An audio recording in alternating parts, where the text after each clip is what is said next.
નમસ્કાર, આપ જોઈ રહ્યા છો HK ન્યૂઝ। હવે જોઈએ અગત્યના સમાચાર। હિંમતનગર ગ્રામ્ય વિસ્તારમાં LCBનો મોટો દારૂ કૌભાંડનો પર્દાફાશ। સેલેરીઓ કારમાંથી ₹5.81 લાખનો વિદેશી દારૂ બિયરનો જથ્થો ઝડપાયો। એક આરોપી અને એક કિશોર ઝડપાયા।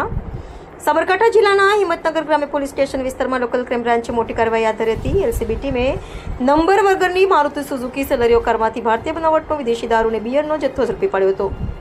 પોલીસે કુલ ₹5,51,536નો પ્રોહિબિશનનો મુદ્દામાલ કબજે કર્યો છે।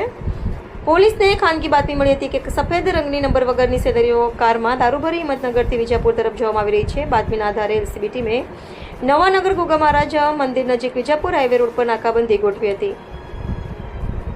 દરમિયાન શંકાસ્પદ સેલેરીઓ કાર આવતા પોલીસે તેને ઊભી રાખવાનો ઇશારો કર્યો હતો, પરંતુ ચાલકે નાકાબંધી તોડી ભાગવાનો પ્રયાસ કર્યો હતો।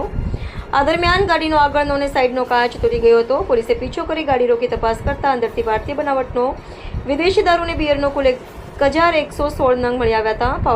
પોલીસે ગાડી ચાલક રાકેશ કુમાર ઉર્ફે રફતાર શંભુભાઈ હોથા રહે અણસોલ હોથા ફળી તાલુકો શામળાજી જિલ્લો અરવલ્લી તથા તેની સાથે રહેલા કાયદાના સંઘર્ષમાં આવેલા એક કિશોરને ઝડપી પાડ્યો હતો।